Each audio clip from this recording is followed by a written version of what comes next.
everybody. It's been a long summer, hasn't it? It's almost the end of it. And for this entire summer, I basically haven't done a video. I haven't put anything on YouTube at all. And there's a couple reasons for that. I'd say the main reason, I pretty much sold all my RCs. I'm down to the bare bones minimum. I got an idea that I wanted to get a bike to ride throughout the summer, and I sold off all my RCs. Well, I sold off 7 of them, and they all sold within a week. They were gone. So you can't complain about that. And I pretty much made every bit of money back that I put into them. I made enough money to buy the bike cash. So no complaints there. But it does kind of stink that I no longer have them. But it did kind of put things into perspective. Some may not agree with this. Some may. I don't know. But in the fact that I no longer have any of those kind of marquee RCs, the Trailfinder 2, which I put a lot of money into that sucker. My Clodbuster's even gone, and I put a lot into that too. A lot of time, a lot of effort, a lot of money. Actually, there's very few RCs that I had that I didn't put a lot into, which probably is why they sold so easily. So whoever got them, you know, they got a really nice, really good quality, really well-built RC. So I kind of took solace in that. That's cool. I mean, they're getting use out of it. That's awesome, because they started just to sit. Things got stagnant for me. And what I noticed is, you know, I had so many things going on. I never stuck to one type of RC. That it was always just a constant battle. Oh, I need to get this, I need to get that, I need to get this, I need to get that. Don't forget to fix that, you know. And it seems to me that I need to kind of just focus upon one thing, one genre, if you will. So, when I was coming down to the end of selling everything, I had just, my last RC that I sold was the Scorcher, the Sand Scorcher.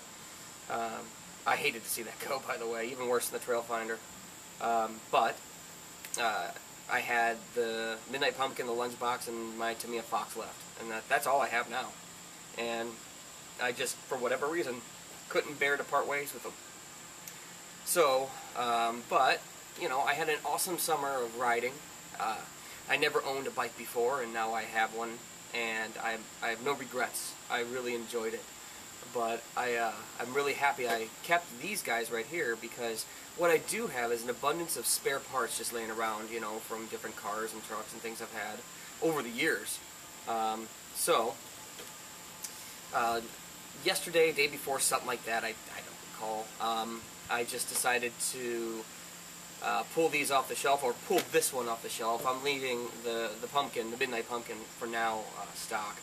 And I'm like, well, I'm going to look around my box of stuff, or my boxes of stuff, and I'm going to see what I have that I can toss onto this little thing and give it a little bit better, you know, performance, or just have some fun messing with it, because I haven't touched an RC in months. So I found a good few things, actually, to add to this little sucker that honestly did make a difference. First things first, let me pop off the body.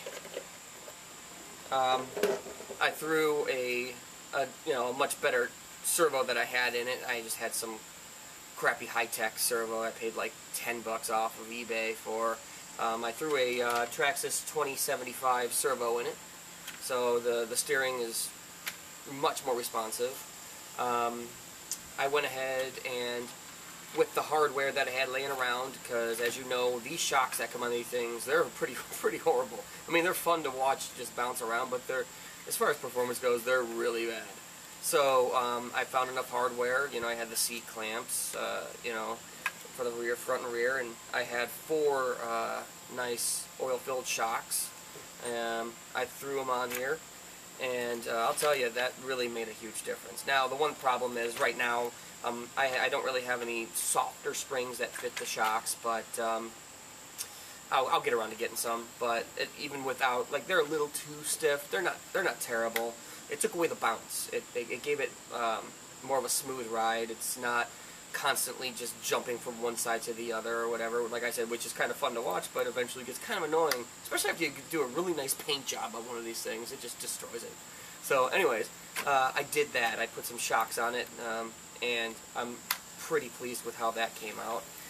And if anybody knows anything about this particular chassis on this truck, for whatever reason, I'll bring it closer. In the back, I'm pretty sure it's so it can the rear shocks can pivot, and when you take off, if you see this little piece right here, it's on both sides, and that's where the rear gearbox kind of attaches to the chassis. But it allows it to, when you take off, it literally has like a violent jerk that causes this to go from literally here to here, and it makes it makes for fun, quick, and easy wheelies. But in my opinion, it always, I don't know, it just seemed kind of rickety. Plus the little springs that you put them in there just break constantly. So I just basically locked it out. So now it's got a suspension I guess you would consider more like a, I don't know, like a grasshopper or a frog, like a Tamiya grasshopper or a frog. Which, you know, for this type of chassis and stuff, I'm not doing rock crawling or anything like that. So just having the rear do this, you know, that's perfectly fine with me, because when that is free to just flop around, it causes the whole back end, just this whole thing just to flop around, like I said, which is fun to watch, but eventually gets annoying. And it just, you're constantly tipping, you're constantly flipping, you know, and you're just ruining any paint job you do on these things. So, I locked it out, and I find I like it better. Okay, now the last thing I did was I basically had this guy. For anybody that's been in RC for a long time, you'll recognize this. It's a Speed Gems blue modified motor. I mean, God, this thing's, I probably have had this for, I mean, it's 17 years old. And it's never been really used, so I popped it in here, and man, over the, you know, the stock silver can, it's a heck of a lot faster. This is a 17 turn.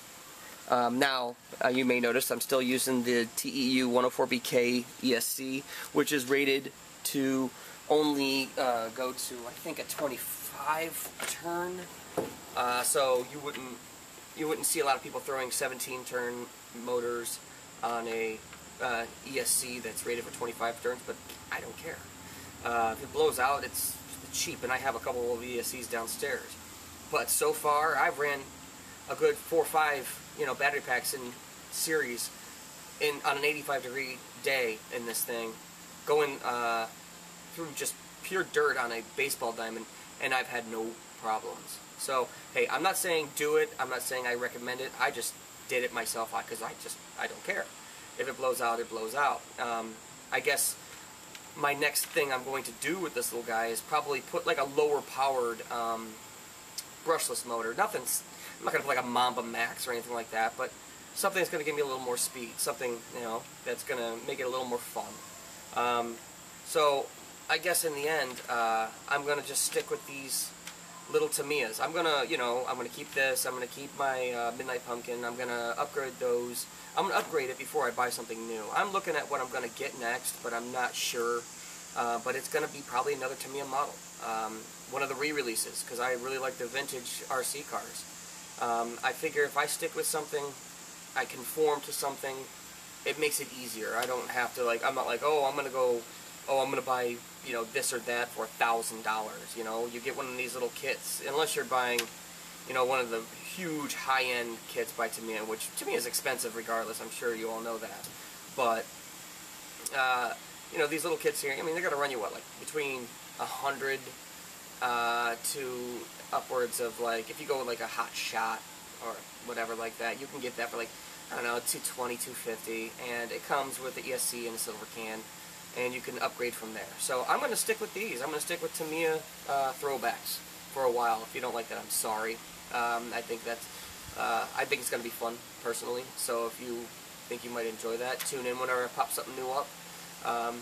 I'll keep on working on this guy, and when I get some more stuff done to it, I'll come back and show you what I've done. Until then, enjoy the rest of your summer, guys. It's been a long one, it's been a fun one, and hopefully we have an Indian summer to go. So until then, guys, we'll see you later.